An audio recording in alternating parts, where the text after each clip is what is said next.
Biblia explicada, un recorrido diario por las Sagradas Escrituras. Es una grata bendición poder continuar el estudio sistemático de la Biblia y en esta oportunidad hemos llegado al capítulo número 6 del Evangelio de Juan. Un detalle dentro de este capítulo es que los primeros 21 versículos ya lo habíamos estudiado en los otros evangelios.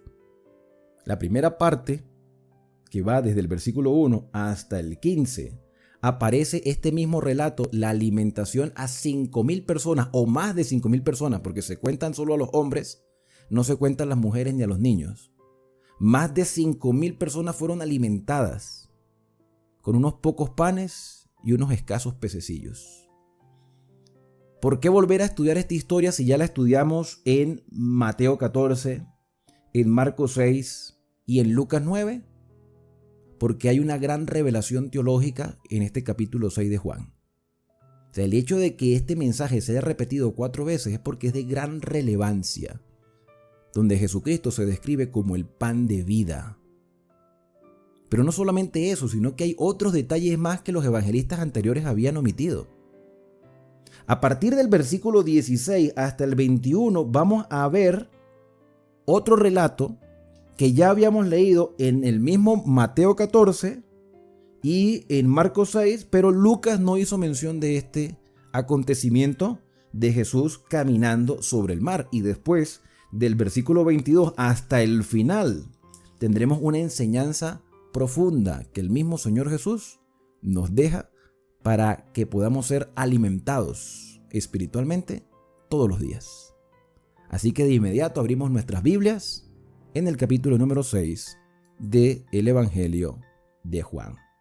Y el texto comienza de la siguiente manera. Después de esto, o sea, después de lo que ya nosotros leímos en el capítulo número 5, pero en otro tiempo, en otro momento, otra circunstancia, Jesús fue al otro lado del mar de Galilea. No olvidemos que en el capítulo 5 Jesús estaba en Judea y de Judea a Galilea había un gran trecho, había que pasar por Samaria.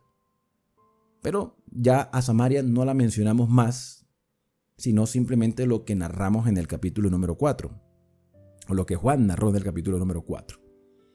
Nos volvemos a Galilea y Jesús está al otro lado del mar, el de Tiberias. Y estando en ese lugar, le seguía una gran multitud porque veían las señales que hacía en los enfermos, o sea, los sanaba. Recuerden que Juan no hace mención a endemoniados, sino simplemente vemos aquí que Jesús sanaba enfermedades. Entonces subió Jesús al monte, evidentemente para orar. Después que termina su oración, se sienta allí con sus discípulos y estaba cerca la Pascua, la fiesta de los judíos. Nuevamente Juan ratifica que este mensaje que él está escribiendo es para gentiles, para extranjeros, porque habla de los judíos en tercera persona del plural, ellos, los judíos, la fiesta de los judíos. ¿A qué Pascua está haciendo referencia? Es muy probable que se esté haciendo referencia a la Pascua del año 30. O sea, entre el capítulo 5 y el capítulo 6 aproximadamente transcurrió un año. Y muchas cosas ocurrieron en ese año, cosas que ya estudiamos en los evangelios anteriores. Entonces, en este transcurso de un año, estamos en la Pascua del año 30, pudiéramos decir prácticamente faltaría un año para la crucifixión. Cuando alzó Jesús los ojos y vio que había venido a él gran multitud, que duró también varios días, Jesús dijo a Felipe, el que estudiamos en el primer capítulo. En el primer capítulo, cuando Felipe busca a Natanael, fíjate que se vuelve a mencionar aquí. Hay detalles, es cuestión de comparar cómo lo narra Mateo en el capítulo 14, cómo lo narra Marcos en el capítulo 6 y cómo lo narra Lucas en el capítulo 9. Ustedes pueden hacer esa comparación para que vean diferencias y similitudes, pero es el mismo evento. Aquí Jesús le pregunta a Felipe, ¿de dónde compraremos pan para que coman todos estos? Jesús le da el problema a Felipe, le dice, Felipe, ¿qué vamos a hacer? Lo correcto era que Felipe le dijera, Señor, tú eres el que tiene el poder, tú eres el que puedes hacer eso. Porque el versículo 6 dice que esto le decía Jesús a Felipe para probarle. porque él, Jesús, sabía lo que debía hacer, pero quería enseñarle a sus discípulos a que ellos aprendieran a depender de Jesús.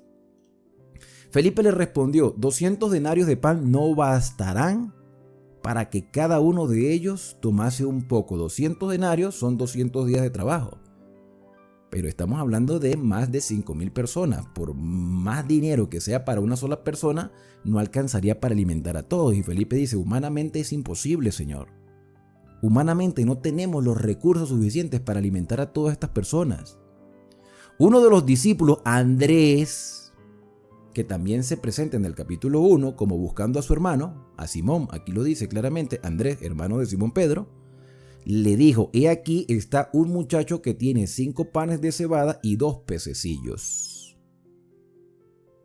Esto no lo dice Mateo. Esto no lo recalca Marcos. Esto ni lo menciona Lucas. Se mencionan nada más los panes y los peces, pero no se menciona al muchacho, al niño, que seguramente era la merienda del día, pero tan entretenido escuchando a Jesús se le olvidó comer. ¿Estaba con los padres? No lo sabemos. Seguramente sí. Y el niño seguramente decidió ofrecer su comida de niño, a Jesús. Mira la inocencia infantil. Señor, dijo Felipe, 200 denarios de pan, de pan, vamos a comprar pan con 200 denarios, no alcanza para toda esta gente. Y el niño con 5 panecillos dice: aquí está, traigo esto para Jesús. ¿Quién ejerció más fe? ¿Quién ejerció más confianza? ¿Quién demostró más dependencia? Aquí está, el niño en su inocencia, aquí está. ¿Qué se puede hacer con esto? Por supuesto que con 200 denarios se podía comprar más pan.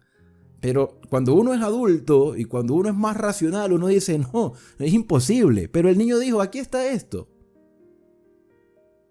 Y Andrés también muestra su falta de fe diciendo: pero Señor, ¿qué es esto para tantos? El niño quiso ofrecerlo, yo no quise desanimarlo. Aquí vino el niño con sus pancitos y sus pececillos. Pero esto humanamente es imposible. Y es verdad, humanamente es imposible. Y todo lo que nosotros nos propongamos humanamente puede fracasar. Puede que alcancemos nuestros objetivos humanos, pero todo es 50 y 50. Puede que se dé, puede que no. Pero con Jesús no es así. Con Jesús todo es posible. Lo que es imposible para los hombres, para Dios no. Para Dios todo es posible. Entonces Jesús le dijo: hacer recostar a la gente. Jesús no se puso a decir: es verdad, es imposible. No, vayan y recuesten a la gente. Y había mucha hierba, no es que era un desierto, un arenal, había bastante hierba verde. Y se recostaron como un número de 5,000 varones, sin contar las mujeres y los niños. Y tomó Jesús aquellos pancitos como una ofrenda de un niño humilde. Una ofrenda. Fíjate que con algo pequeño Jesús hace cosas grandes. Jesús no pide grandes cosas, Jesús pide fidelidad y confianza y fe. Fe. Con la fe se pueden mover montañas, con la fe se pueden multiplicar panes. Con la fe se pueden hacer grandes cosas. La fe de un niño en las manos de Jesús alimentó a más de 5,000 personas. Jesús repartió entre los discípulos ese pan después de haber dado gracias. Y los discípulos, entre los que estaban recostados, sorprendidos, asimismo de los peces, cuantos querían, y cuando se hubieron saciado, ¿sabe lo que es saciar, no? O sea, se llenaron, se satisfacieron de todo lo que podían comer.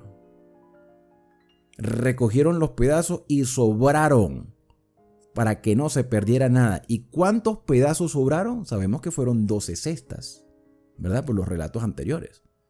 Aquí solamente dice: los pedazos sobraron, pero fueron recogidos para que no se perdiera nada. Ya el versículo 13 ahora sí lo dice: recogieron pues y llenaron 12 cestas de pedazos, que de los 5 panes de cebada sobraron a los que habían comido.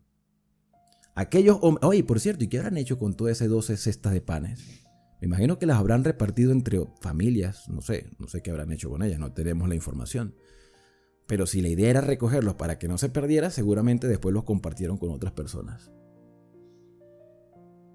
Versículo 14. Aquellos hombres entonces, viendo la señal que Jesús había hecho, y esto es un detalle también que solamente lo menciona Juan, las personas comenzaron a decir: este verdaderamente es el profeta que había de venir al mundo. Fíjate que no lo reconocen como Mesías, lo reconocen como profeta que había de venir al mundo. Quizás sí, algunos lo entendían como Mesías, pero no se atrevían a decir: este es el Mesías. Pero lo veían como alguien que proveía cosas materiales. Este es el hombre que necesitamos. Quizás lo veían hasta como un político. Este es el que necesitamos. Desde el ambiente político la gente apoya al que más ofrezca. Jesús no estaba ofreciendo nada. Jesús estaba enseñando la revelación del Señor y diciendo que las promesas se habían cumplido. Y la gente vio la multiplicación de los panes y dijo: este es el hombre que necesitamos.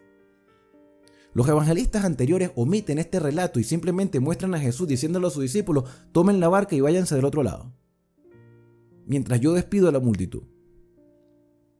Pero entendiendo Jesús que iban a venir para apoderarse de él y hacerle rey a la fuerza, como a rey que va a tumbar a Herodes, o que va a quitar a Pilato, o que va a acabar con el imperio de los romanos, volvió a retirarse al monte solo, despidió a la gente y se fue a la montaña a orar.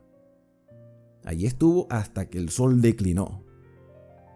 Al anochecer, dice el versículo 16, descendieron sus discípulos al mar y entrando en una barca iban cruzando el mar hacia Capernaum. Estaba ya oscuro y Jesús no había venido a ellos. Y se levantaba el mar con un gran viento que soplaba. Cuando habían remado como 25 o 30 estadios, por cierto que un estadio son como 180 metros más o menos. Cuando habían remado 25 o 30 estadios, vieron a Jesús que andaba sobre el mar y se acercaba a la barca y tuvieron miedo. Mas él le dijo: yo soy, no temáis. Ellos entonces con gusto le recibieron en la barca, y aquí se hace la omisión de Pedro, que dice: Señor, si eres tú, di por favor que yo vaya hasta donde estás tú. Y Jesús le dijo: vente, Pedro, y Pedro caminó sobre las aguas. Pero después se hundía y: Señor, ayúdame. Bueno, esto no lo menciona Juan. Ellos lo recibieron con gusto en la barca, la cual, y es interesante, ¿no?, que Juan omita eso sabiendo que Juan estaba allí. Juan estaba allí, pero lo omitió. La cual llegó, quizás porque, bueno, yo estoy diciendo interrupciones, ¿no? Quizás porque el tema principal no era Pedro caminando sobre el agua. El tema es lo que viene a continuación. Ese es el tema. Este es el verdadero punto teológico. No es Pedro caminando sobre el agua. Es lo que Jesús hace y quien Jesús es. Ellos entonces con gusto le recibieron en la barca, la cual llegó enseguida a la tierra donde iba. Al día siguiente, la gente que estaba al otro lado del mar vio que no había habido allí más que una sola barca, y que Jesús no había entrado en ella con sus discípulos, sino que estos se habían ido solos. Pero otras barcas habían arribado de Tiberia junto al lugar donde habían comido el pan después de haber dado gracias el Señor.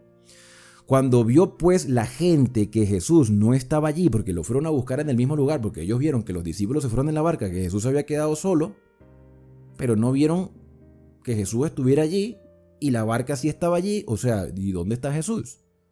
¿A dónde agarró Jesús? Pocos imaginaban que iba a estar caminando sobre el agua. Así que esta gente se fue hacia el otro lado buscando a Jesús. Cuando vio pues la gente que Jesús no estaba allí ni los discípulos, entraron en las barcas y fueron a Capernaum buscando a Jesús. Y hallándole al otro lado del mar le dijeron: Rabí, ¿cómo llegaste acá? Mira, yo me imagino que esta gente en las noches empezó a comunicar todo lo que habían escuchado y todo lo que habían visto. Y la cantidad de gente iba a ser mayor al día siguiente. Respondiendo Jesús y le dijo: de cierto os digo que me buscáis, no porque habéis visto las señales.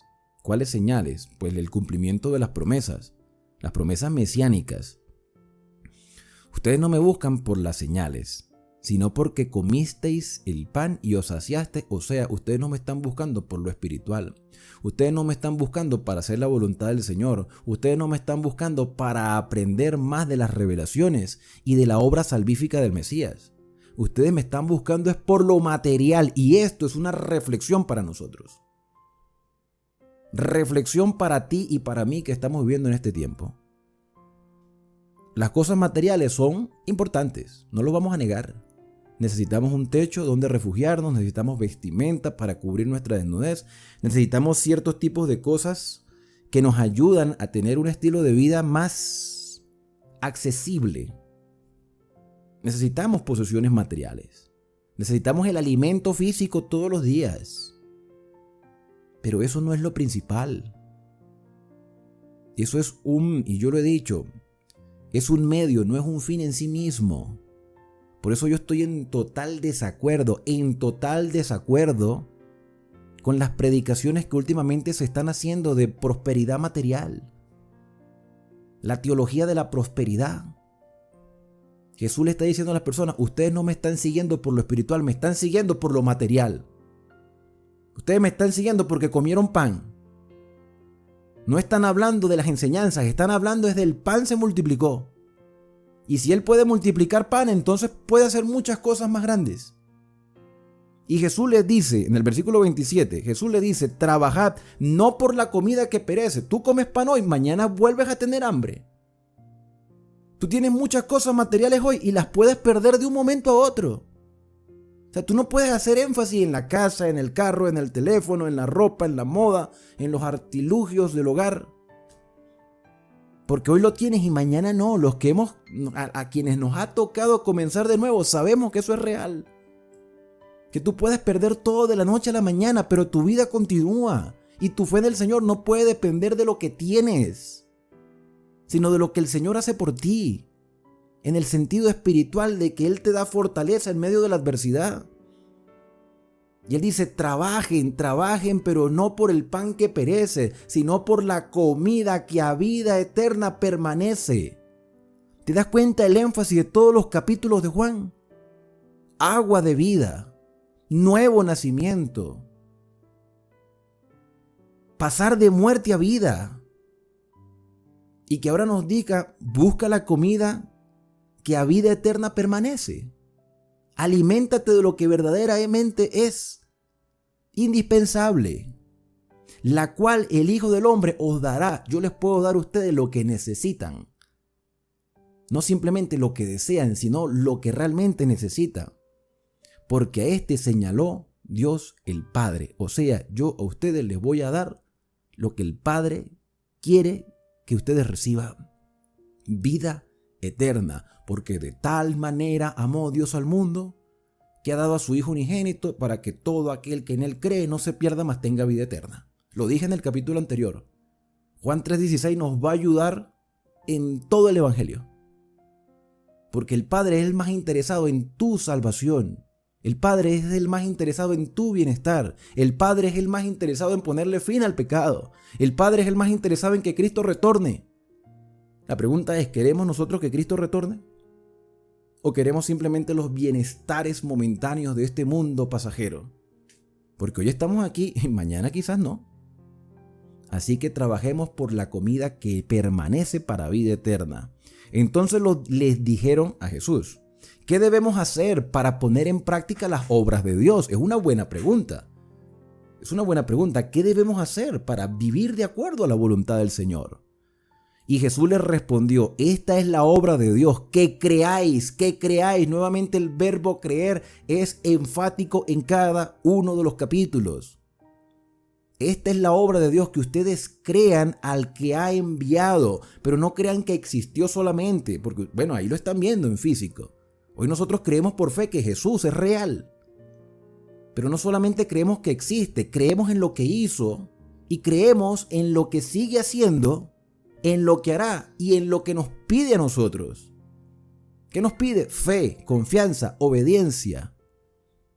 Le dijeron entonces: ¿qué señal pues haces tú para que veamos y creamos? ¿Qué señal haces? Oye, o sea, Jesús ha hecho muchas cosas.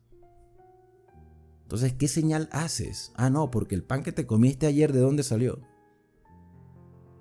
¿A ti no te parece que eso es sorprendente? ¿No te parece que es maravilloso? ¿No te parece que es algo sobrenatural? Pero como estás pensando nada más de forma egoísta, entonces, a ver, si tú realmente eres el Hijo de Dios, ¿qué señal nos quieres dar? Y aparte de la pregunta, le recuerdan a Jesús algo como que si él no lo supiese. Y le dice: nuestros padres comieron el maná en el desierto. O sea, esta gente volvía a pensar en lo material. O sea, ¿viste cómo se multiplicó el pan el día anterior? Pero quieres más señales, quieres más cosas, quieres más, no te sacias. Somos egocéntricos, materialistas. Y le dicen: mira, nuestros padres comieron maná en el desierto, ese que caía todos los días. Como está escrito, pan del cielo les dio de comer. Y Jesús les responde: de cierto os digo, no os dio Moisés el pan del cielo, mas mi Padre os da el verdadero pan del cielo. Eso que ellos comieron en el desierto, al día siguiente volvían a tener hambre. Pero yo les voy a dar a ustedes, de parte del Padre, el verdadero pan del cielo, el verdadero alimento, lo que realmente ustedes necesitan para vivir, hermanos. Nosotros no tenemos vida en nosotros mismos. Nosotros no tenemos poder para vivir por nuestra propia cuenta. Necesitamos depender del Señor, porque el pan de Dios es aquel que descendió del cielo y da vida al mundo. Hablando de sí mismo, y le dijeron: Señor, danos siempre de este pan, como la mujer samaritana en el pozo de Jacob: Señor, dame de esa agua. Jesús dijo: yo soy el agua de vida. Ahora Jesús va a decir: yo soy el pan de vida. Y el que a mí viene nunca tendrá hambre. Y el que en mí cree no tendrá sed jamás. Está hablando desde lo espiritual, desde la dependencia. ¿Quién es el que quiere alimentarnos todos los días de manera física y espiritual? El Señor. ¿Quién es el que quiere proveer para nuestras necesidades básicas? El Señor. Pero así como hoy, mañana voy a tener que comer de nuevo. Pero si tengo a Cristo Jesús, voy a estar siempre vivificado, aún en medio de los problemas más grandes. Cuando de repente llega un momento en que no haya comida en mi casa, yo sé que el Señor proveerá. Evidentemente no voy a estar de brazos cruzados a esperar que el pan caiga del cielo, pero el Señor proveerá las condiciones para que ese pan llegue a la casa. La oración modelo dice: el pan nuestro de cada día, dánoslo hoy. Y cada día trae su propio afán, o sea, dependamos del Señor todos los días. Es muy fácil cuando uno tiene un salario mensual que sabe que todos los meses le va a llegar, pero vivir el día a día es una cuestión de fe. Cuando una persona pierde el trabajo, que no sabe cómo va a llegar a fin de mes, bueno, es momento de confiar en el Señor y ponernos manos a las obras. Trabajar primero por el pan que no perece, sino que da vida eterna, y el Señor proveerá todas las cosas. Versículo 36, mas os he dicho, aunque me veáis, o que aunque me habéis visto, no creéis. Todo lo que el Padre me da, vendrá a mí. Y al que a mí viene, no le echo fuera. Si tú le buscas de corazón, mira, el Señor no te va a abandonar. Es cuestión de probar y ver. O sea, ver las maravillas que el Señor puede hacer. Y los que nos ha tocado que vivir momentos difíciles en nuestra vida materialmente hablando, hoy podemos decir que el Señor hasta el día de hoy no nos ha desamparado. Porque ha descendido del cielo, no para hacer mi voluntad. He descendido, dice Jesús de sí mismo, porque he descendido del cielo, no para hacer mi voluntad. O sea, hablando desde su humanidad, no vengo a buscar mi bienestar personal humanamente hablando. Cuando Jesús lo fueron a buscar, una vez llegó a decir: las zorras tienen cuevas y las aves tienen nidos, mas el Hijo del Hombre no tiene donde recostar la cabeza. Cuando Jesús dijo: no he venido para hacer mi voluntad, está hablando desde la humanidad. No he venido a satisfacer las inclinaciones naturales del ser humano, sino que he venido a hacer la voluntad del que me envió, para que todo aquel que en él crea no se pierda, mas tenga vida eterna. Y esta es la voluntad del Padre, que el Padre que me envió, que todo lo que me diese, voy a repetir otra vez el versículo 39. Y esta es la voluntad del Padre, el que me envió, que de todo lo que me diese, no pierda yo nada, sino que lo resucite en el día postrero. Nuevamente se habla del tema de la resurrección como en el capítulo anterior. En el capítulo anterior hablábamos de las dos resurrecciones, la de los justos y de los condenados. Y el propósito de Cristo en la tierra es que nadie perezca, que la salvación esté al alcance de todos, pero no todos van a ser salvos por decisión personal. Pero la voluntad del Padre y la voluntad de Cristo es que todos se salven, todos es todos. Pero la diferencia la marcan nuestras decisiones. Y si nos toca que morir, no le reclamemos al Señor o nuestros familiares, si nos ven morir, que nuestros familiares no reclamen al Señor. ¿Por qué se murió? Si era tan bueno, si era tan fiel, si era tan obediente, si confiaba tanto en el Señor, como pasó con Juan, ¿no? Juan Bautista, que lo mataron y el Señor Jesús no hizo nada. Pero es que una persona que esté en el sepulcro, si ha entregado su vida al Señor y ha dependido de Él y ha ejercido por fe obediencia, el Señor lo va a resucitar en el día postrero. O sea que el tema de la resurrección también es de gran relevancia en el Evangelio de Juan. Porque la muerte no es el final. La muerte es una condición, una circunstancia. Y el que está en Cristo resucitará primero. Por eso es que la oportunidad hay que aprovecharla en vida. Y esta es la voluntad del que me ha enviado, que todo aquel que vea al Hijo y cree en Él, tenga vida eterna, y lo resucitaré en el día postrero. Nuevamente confirmación de resurrección. Pero la gente murmuraban entonces de él los judíos, porque había dicho: yo soy el pan que descendió del cielo. Y decían: ¿no es este Jesús el hijo de José? José el carpintero. Ahora, ¿estaría José vivo todavía en aquel entonces? No lo sabemos. Porque fíjate que después de los 12 años de Jesús, cuando estuvo en el templo, no sabemos más nada de José. Pero aquí recuerdan a José. ¿No es este hijo de José, cuyo padre y madre conocemos? O sea, este es un carpintero. Oye, ¿te maravillaste de que comiste pan el día anterior y ahora dicen: oye, pero este es un carpintero? ¿Cómo pues dice que descendió del cielo? Primero decían: ¿es este el profeta? Ahora no, ahora es el hijo de José. Porque a veces las personas quieren que le digamos lo que quieren escuchar. Y saben, con Dios no es así. Yo no sé qué tipo de problema estés pasando tú en este momento. Yo no sé qué tipo de lucha tengas en tu hogar o en tu salud o incluso en tu vida espiritual.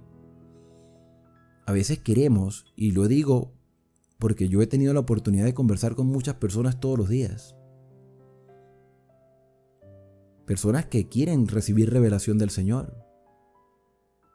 Personas que quieren que Dios les solucione su problema porque se dieron cuenta que humanamente no pueden solucionarlo.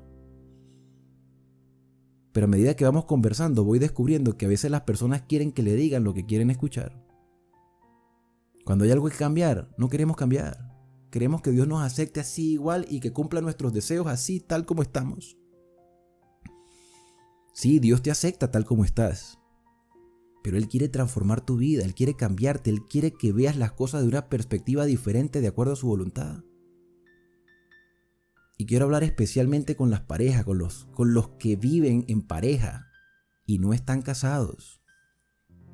Ustedes no son esposos. Por más que ustedes hayan tenido muchos años juntos y teniendo hijos, no son esposos. Son concubinos. Entonces no pidan que Dios bendiga una relación que no existe. Porque no hay un compromiso real. Recordemos que Jesús dijo: al César lo que es del César y a Dios lo que es de Dios. También quiero referirme a aquellas personas que tienen deficiencias de salud. Yo sé que quieres la sanidad, pero ¿tú estás dispuesto a cambiar tus hábitos? Esas costumbres insanas que te han llevado a estar en enfermedad. ¿O quieres que Dios te sane para que sigas viviendo en tu desorden alimenticio o lo que sea que haya provocado la enfermedad? Entonces no es una cuestión de que Dios no quiera sanarte o no quiera restaurar tu hogar. Es que nosotros no estamos dispuestos a hacer un pacto de compromiso de cambiar nuestros hábitos con la ayuda de su Espíritu Santo, de cambiar nuestra condición, nuestra circunstancia. Queremos que Dios bendiga matrimonios, pero en realidad ese matrimonio no existe. Queremos que cuide nuestro cuerpo, que lo sane, pero nosotros no hacemos nada por querer ser sanos, porque queremos seguir comiendo lo mismo, bebiendo lo mismo y viviendo de la misma manera. Queremos que Dios bendiga nuestras finanzas, pero somos incapaces de depender monetariamente del Señor porque pensamos que si dejamos de trabajar el sábado el negocio se va a echar a perder. Estás dependiendo de ti mismo y cuando dependes de ti mismo fracasas. Entonces Jesús nos dice allí con claridad que las personas lo veían despectivamente porque no les decía lo que ellos querían escuchar, sino lo que ellos necesitaban escuchar, pero no lo veían de esa manera. Y Jesús les respondió y les dijo: no murmuréis entre vosotros, ninguno puede venir a mí si el Padre que me envió no lo trajese. O sea, Dios no te va a obligar a hacer algo que tú no quieres hacer, pero tampoco os pidas bendición. Tampoco os pida mejoramiento en ciertas áreas de tu vida cuando tú no eres capaz de seguir la voluntad de Dios. Entonces, si tú vienes a Cristo es porque tú estás dispuesto a hacer lo que Dios te pida, sea lo que sea, porque Él es el pan de vida. Es lo que tú necesitas. Ninguno puede venir a mí si el Padre que me envió no le trajese. Y yo le resucitaré en el día postrero. Nuevamente, por tercera vez. Como queriendo decir, mira, hay personas que reclaman porque se murió. Pero si se murió en Cristo, ten la seguridad de que se va a levantar. Escrito está en los profetas. Y en el capítulo anterior, el Señor nos exhortó a escudriñar las Escrituras. Jesús vuelve nuevamente a despertarnos el interés en lo que escrito está diciendo. Escrito está en los profetas. Y serán todos enseñados. Una persona que se deja enseñar por Dios corrige sus errores, reconoce sus falencias. Nosotros estamos aquí para aprender, no para frotar la lámpara mágica para pedir deseos, no, para aprender. Y ese aprendizaje nos dará bienestar. Así que todo aquel que oyó al Padre y aprendió de Él, viene a mí. No para que le diga lo que quiere escuchar, sino para que reciba lo que necesita. No que alguno haya visto al Padre, sino aquel que vino de Dios. Este ha visto al Padre. Y nuevamente Jesús se hace igual al Padre porque es Dios. De cierto os digo que el que cree en mí tiene vida. Yo soy el pan de vida. Ratificando lo que antes dijo. Vuestros padres comieron el maná en el desierto, pero murieron. Pero muchos de ellos murieron con la bendita esperanza de ser levantados. Este es el pan que descendió del cielo, para que el que de él come no muera. No muera, pero nótese que en el capítulo anterior hablamos de dos muertes. La muerte temporal y la muerte eterna para los condenados. Pero también se hacía mención a una muerte espiritual. Entonces tú puedes morir físicamente, pero si espiritualmente el Señor está contigo, tu muerte es temporal y serás resucitado para vida eterna. Bastante interesante estos puntos teológicos en el Evangelio de Juan que nos ayudarán a entender el libro de Apocalipsis. Yo soy el pan vivo que descendió del cielo, dijo Jesús. Si alguno comiere de este pan, vivirá para siempre, aunque le toque morir. ¿Sí? Vivirá para siempre, pero estará en la tumba hasta el día de la resurrección, porque si las personas se van directamente al cielo, no tiene sentido resurrección. Y el pan que yo daré es mi carne. Hablando desde lo espiritual, no está invitando a comer carne humana, por si acaso.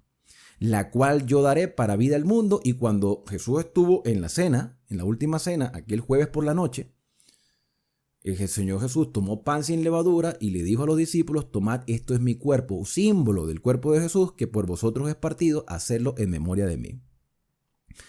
Entonces los judíos contendían entre sí diciendo: ¿cómo puede éste darnos a comer su carne? Porque lo veían todo desde lo literal, desde lo material.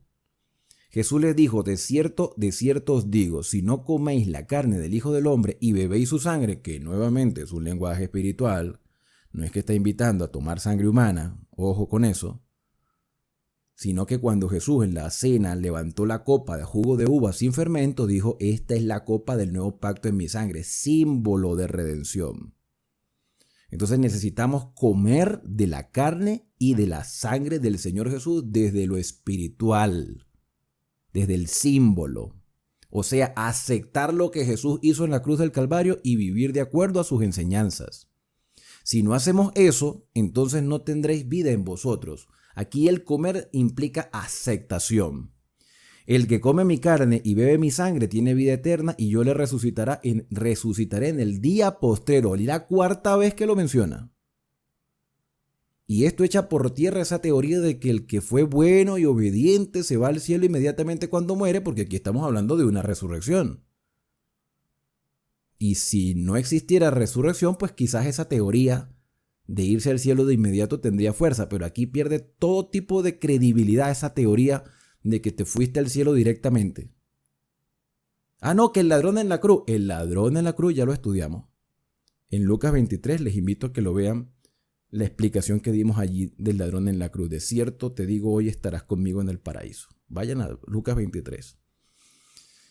Bueno, el que come mi sangre y bebe, el que come mi carne y bebe mi sangre tiene vida eterna, y yo le resucitaré en el día postero, porque mi carne es verdadera comida y mi sangre es verdadera bebida. Ya lo dije, esto es desde la aceptación.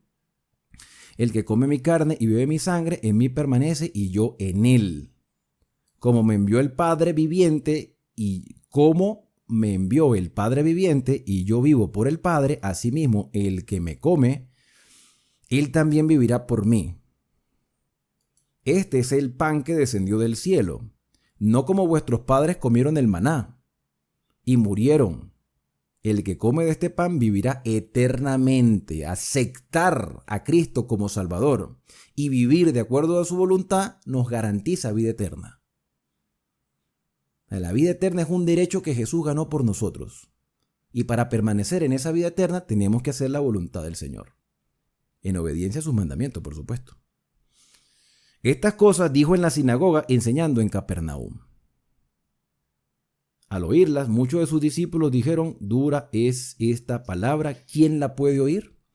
Entonces, claro, Jesús lo siguen a la otra orilla del mar. Jesús va enseñando, llega a la sinagoga, continúa estas enseñanzas y los discípulos dicen: oye, bastante duro, ¿verdad?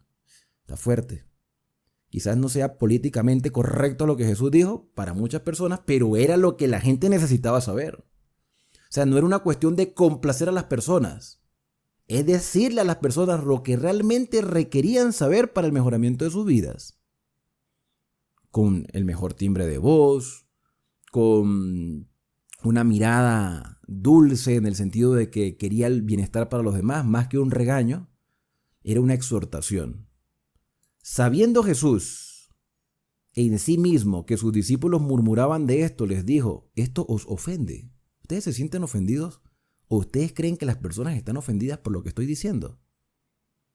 Pues que, si vieres al Hijo del Hombre subir a donde estaba primero, esto es una pregunta, voy a volverla a repetir. ¿Qué pues si vieres al Hijo del Hombre subir a donde estaba primero? ¿Cómo se sentirían ustedes si me ven subir a la presencia del Padre? ¿Ustedes creen entonces que lo que yo he dicho es erróneo? ¿Ustedes no creen que yo tengo la autoridad para decir estas cosas y que la gente requiere saber estas cosas, por más dura que les parezcan a algunos? El Espíritu es el que da vida. La carne para nada aprovecha. O sea, lo circunstancial, lo momentáneo es eso, circunstancial. ¿Por qué engañar a las personas dándole falsas esperanzas cuando podemos decirle la verdad tal cual como es? ¿Por qué decirle Dios bendice un matrimonio que no existe? Yo no te puedo decir que Dios va a bendecir tu relación si estás en concubinato, no te lo puedo decir. Eso es engañarnos a nosotros mismos. Yo no te puedo decir que Dios te va a sanar cuando tú te la pasas comiendo cosas que te están deteriorando la salud. No te lo puedo decir. Yo no te puedo decir que Dios va a bendecir tu negocio, tu trabajo si estás trabajando en sábado. No te lo puedo decir. Ay, no, pero qué duro. Ah, bueno, pues, pero ¿qué quieres que te diga? ¿Qué quieres que te diga? Algo que te haga sentir bien momentáneamente, pero cuyos resultados sean catastróficos. No. Prefiero decirte algo que te va a causar una conmoción momentánea, pero te va a hacer reflexionar y decir, es verdad. Y el tiempo nos dará la razón. Entonces Jesús le dice a los discípulos, ustedes se sienten ofendidos, imagínense que ustedes me van a subir al cielo entonces. Me van a dar la razón después y no la van a aceptar ahora. El espíritu es el que da vida, la carne para nada aprovecha. Las palabras que yo hablo son espíritu y vida. Ustedes las necesitan, no lo entienden, pero las necesitan. Pero hay algunos de vosotros que no creen, porque Jesús sabía desde el principio quiénes eran los que no creían y quién le iba a entregar. Jesús conoce lo íntimo del corazón de las personas. Jesús conoce la sinceridad de las personas y conoce también la hipocresía de otros. Es imposible que nosotros engañemos a Jesús. Podemos engañar a las personas, podemos decir cuantas cosas se nos ocurran para congraciarnos con la gente, pero a Jesús no lo vamos a engañar jamás. Y dijo, por eso os he dicho que ninguno puede venir a mí si no le fuera dado del Padre. Versículo 66. Ya casi llegamos. Son 71 versículos. Desde entonces muchos discípulos de Jesús volvieron atrás y ya no andaban con él.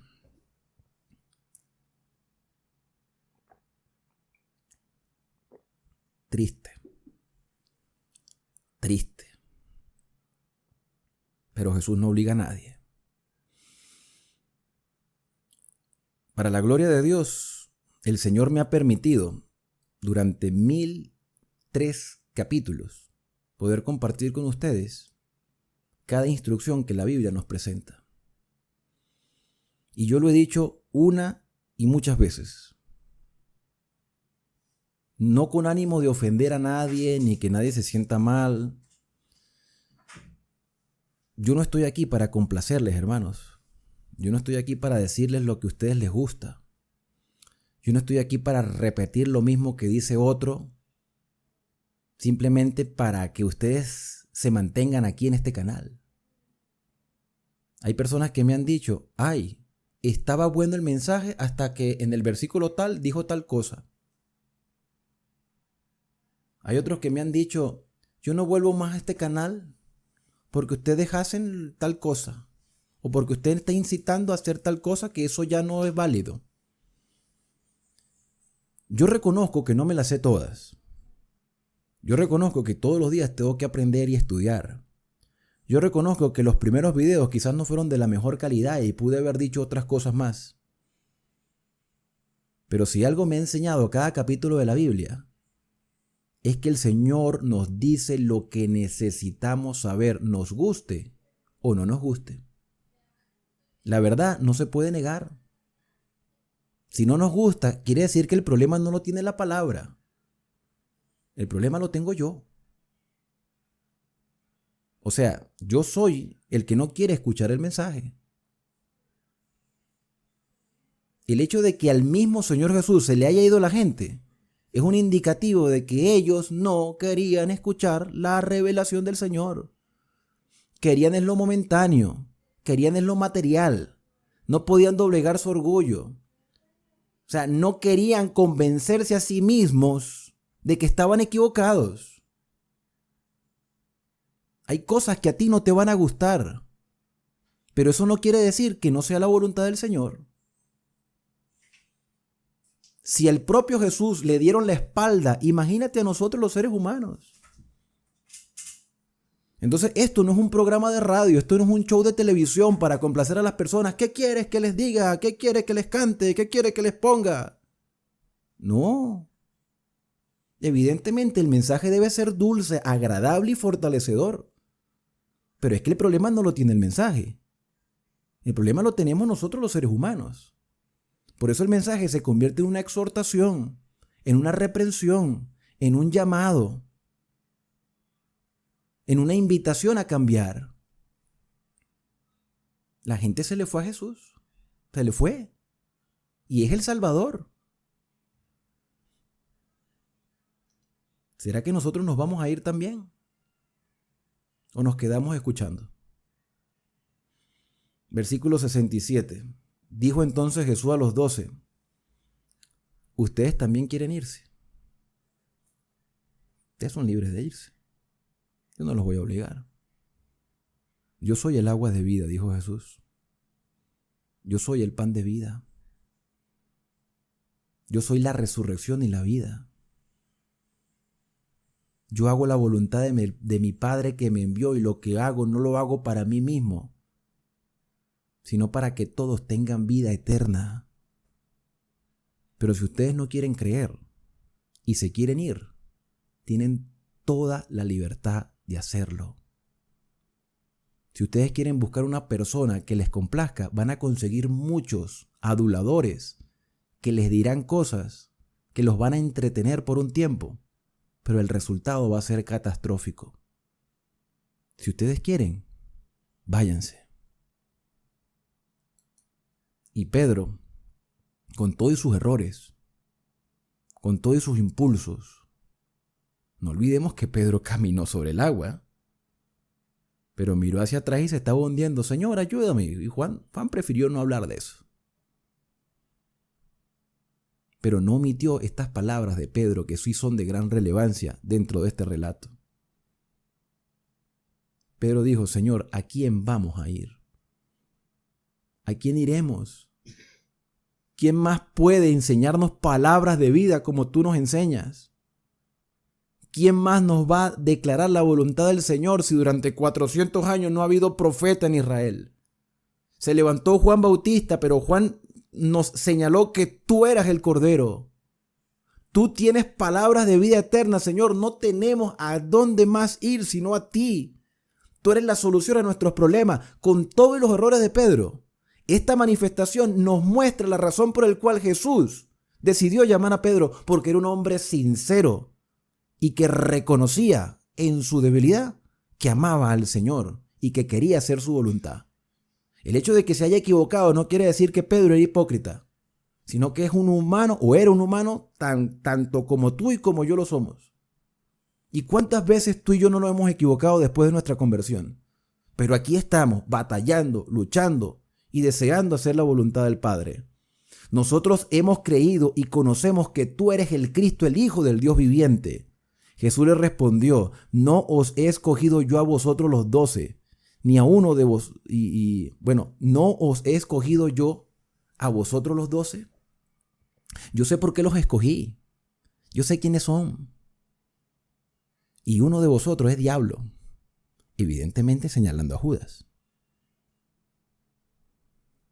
¿Por qué el Señor permitió que Judas estuviera entre los 12 si sabía que le iba a traicionar? De eso hablaremos más adelante. Pero el relato termina diciendo que hablaba de Judas Iscariote, hijo de Simón, porque este era el que le iba a entregar, era uno de esos 12.